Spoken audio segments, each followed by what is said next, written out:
Diamond Dynasty is great. It's phenomenal this year, but it can also sometimes be pretty expensive. And for those of us that don't have endless trunks of cash to build a team of an all diamond squad with signature players everywhere, we have to kind of play on a budget a little bit. So that is what this series is for.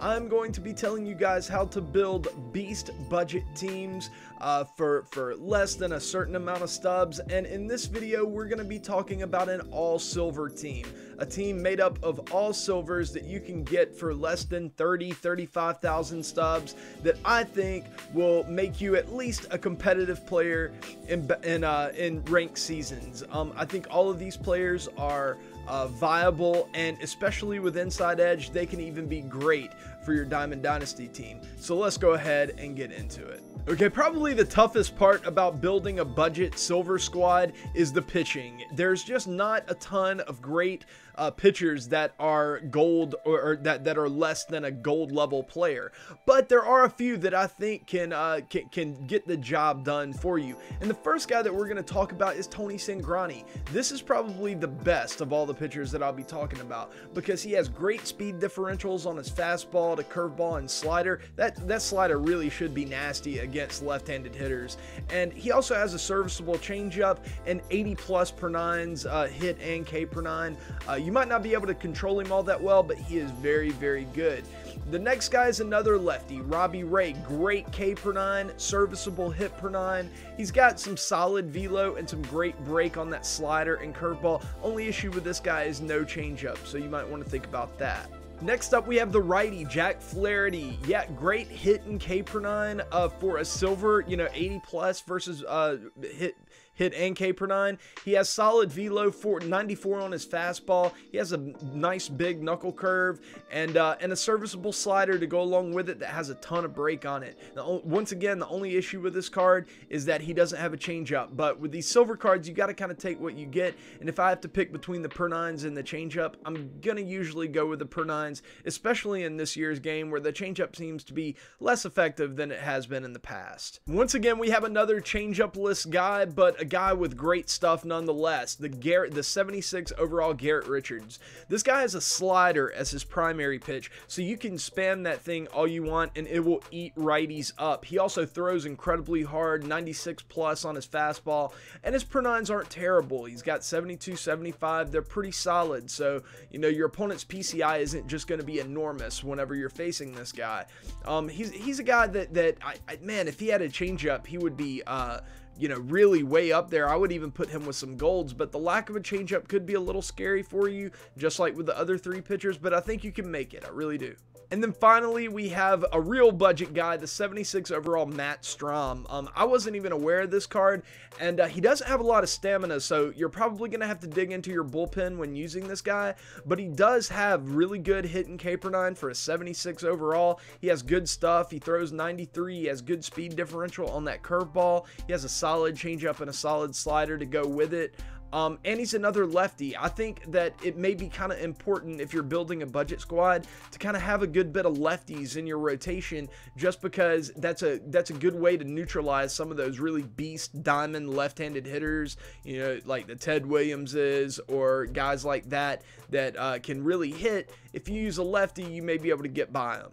Now, while it's hard to find really good starting pitchers for your all-silver squad, it's not that difficult to find relievers. Here, this 79 overall Carl Edwards has got tremendous per nines, especially when you consider that right now he's playing up an inside edge, and he has good stuff to go along with it. He has the 4-seam curveball cutter and 2-seam, all of them plus pitches.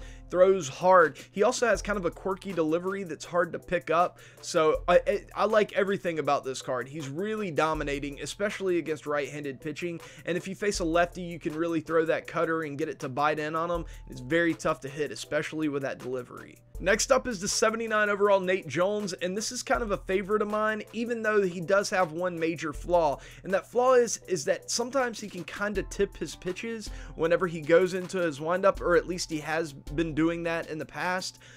Now, this year, I don't know how many people are really going to be aware of that or going to be able to take advantage of it, and there's just no way to pass up on per nines this good and stuff this good. 97 mile an hour two-seamer.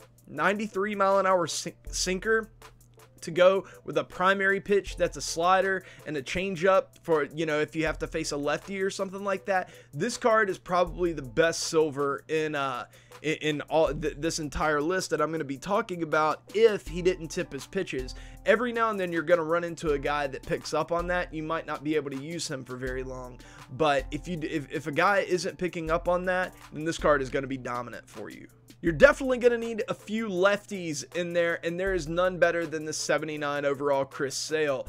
Fantastic per nines, fantastic stuff, good pitch selection, and a really quirky delivery that makes it very tough to pick up pitches that are low and inside. I've used this card so many times. I've gotten so many strikeouts mixing and tunneling his four-seam fastball and his slider and his changeup low and inside. It's just very difficult to tell which pitch it is when it's coming in at you because he has that crazy arm slot that, you know, he's kind of famous for. Next up, we have another flamethrower, great hitting K per 9, great break, four-seam fastball, it's 98 plus, a slider with 99 break on it. He also has a changeup, so he's going to be balanced versus both sides. Sir Anthony Dominguez, he's an obvious pickup on a squad like this. Then finally, even though he's playing down right now, he's not going to always be playing down. I really like the 78 overall Jeurys Familia, just because he has that disgusting sinker splitter combo that can be devastating against righties or lefties. His sinker breaks a ton. He throws it really hard, 95 plus. He has good per nines to go with it. It bites a ton. You can get so many sawed off bats, and you know, just it's just so hard to square this guy up that there was no way that I could leave him off the list. This is personally, this is one of my favorite battle royale pickups, just because I know I can spend a silver round on this guy and he'll play almost like a diamond for me.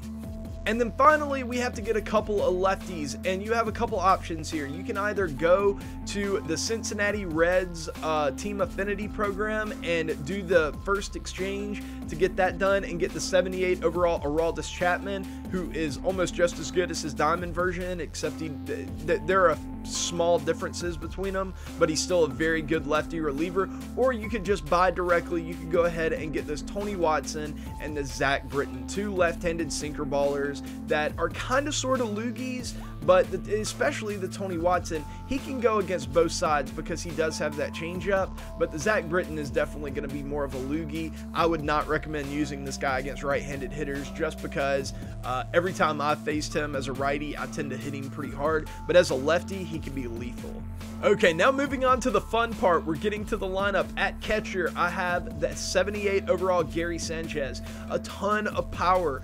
He has a good arm. His other fielding stats aren't the best, but I think you can get by with that. Catcher defense has never been the most important thing in MLB this show. I think this year it is going to be a little bit more important, but I'm not worried about it too much until it gets proven to me that, you know, it's crazy important and you have to worry about it a ton. And even with that 86 arm strength, you know, he's going to be doing some things pretty well back there, but you can't ignore that power. And yeah, he's going to be one of the best hitters on your team for sure. The only problem with this card is that it is kind of expensive. It is 4,000 stubs to pick up. So if you want to go with a slightly more budget option, you could go with this Mike Zunino card whenever he's playing up. Or maybe you could go with Wilson Contreras when he's playing up, or maybe even Salvador Perez when he's playing up. There are a few options, but I think the best one is Gary Sanchez. You know, it's just he's going to be kind of expensive. At first base, this Jesus Aguilar, for whatever reason, I love this card. He's still on my team right now. He just has so much power. He plays up a lot. He's got good, solid contact. He doesn't have great vision, and he's not the best defensively, but he's playing first base, so who really cares? He's not that fast either, but he's not that expensive. You can usually get him for less than 1,000 stubs, and if he's playing up, he's going to have almost 100 power for you versus righties, and he's going to be perfectly serviceable versus lefties as well. He's just a beast of a hitter, and he's a righty. I tried to get a nice mix between righties and lefties, and I kind of would have liked to get a left-handed hitter at first base, but once I saw this card, I was like, yeah, I've just got to go with Aguilar here. At second base, we have the Gleyber Torres, and this card is very, very balanced. He doesn't do anything great, but he also doesn't struggle really at anything. I guess he kind of hits lefties pretty great, but, you know, he's just a very balanced card. He's going to hit righties fine. He's going to hit lefties fine. When he's playing up like he is today, he could hit both sides really well. So there's a lot to like about this card offensively, and then he's not going to hurt you that much defensively. He's not going to be amazing, but he's not going to kill you. And, you know, he's not going to really help you a ton on the base paths either. But you're getting this card for its bat, and having a bat like that at second base can be really valuable. Plus, he has some utility. He can play third or short as well, so that has some value too. Okay, at third base, I wanted to get my first left-handed bat here, and the best option that I saw was the 78 overall Travis Shaw. Really, he doesn't do a whole lot of anything great except for power versus righties. And when he's playing up, that can get way up there, over 100, and his contact will soar up into the 80s. And he has decent vision to go along with it for a guy that's more power-oriented. 58 is actually higher than a lot of the guys that you would see. He's also solid defensively for a power-oriented third baseman, a silver third baseman. So there is a lot to like about this card, but the fact that he doesn't hit lefties all that well does mean that you're going to have to waste a platoon spot on a bench spot on platooning him. But we'll talk about that once we get to the bench. Okay, shortstop was kind of tough to figure out just because do you go with speed? Do you go with balanced hitting? Do you go with power? I decided to go more with balance, and I went with Paul DeJong. Very, very balanced hitter. Mid to high 60s contact, low 70s power. Plays up a lot. He's very utility oriented. He plays decent defense. Doesn't have a ton of speed, but has some speed. Just a very balanced card all around. That's kind of been the theme of this team build, is that I just kind of want balance, because it's so hard to build a squad like this that doesn't have any holes. But I think that after you see the end of this team, I think you'll see that you can kind of find a guy for any situation on a team like this. So yeah, the Paul DeJong goes a long way towards that end goal. In left field, we have the Matt Kemp. Terrible defensively, but very, very good offensively, especially for a 76 overall. He has solid vision, great contact. The power is there for the most part. It's not amazing, but it's enough to where he can hit the ball hard if you make solid contact with it.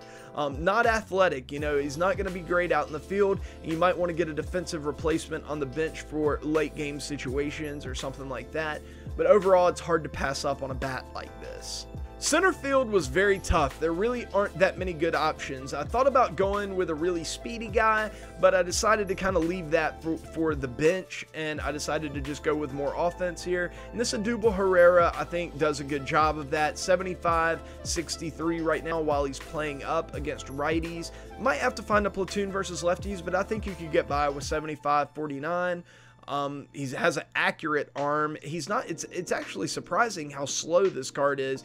It seems like it was just yesterday that Odubel Herrera was considered a pretty athletic center fielder, but right now he's not. One good thing about this card, though, is that he is kind of versatile. He can also play shortstop as well as any outfield position, so that's always nice to have. But overall, it was just really hard to find a good center fielder for this team. And then finally, in right field, I wanted to find another good lefty power bat, and Michael Conforto was the best option available to us. Right now, he's playing up, and he's murdering right-handed pitching, but, you know, he's not going to be amazing versus lefties. 52-75, that's fine. It's not necessary to platoon him, but you might want to put a guy on the bench just in case you're in a late game spot and you really need a hit desperately. It might be better to have that righty on the bench, but ultimately this gives us 3 solid lefties in our lineup, and I think that provides a nice balance for the team.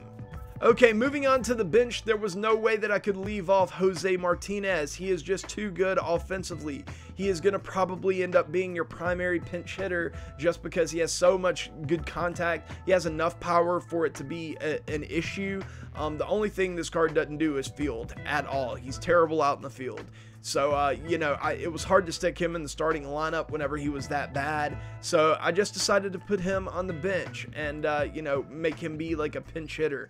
But you could use this guy at first base as well. He can play there. So there's always that. Then I wanted to get kind of a versatile guy with some speed that can play almost everywhere.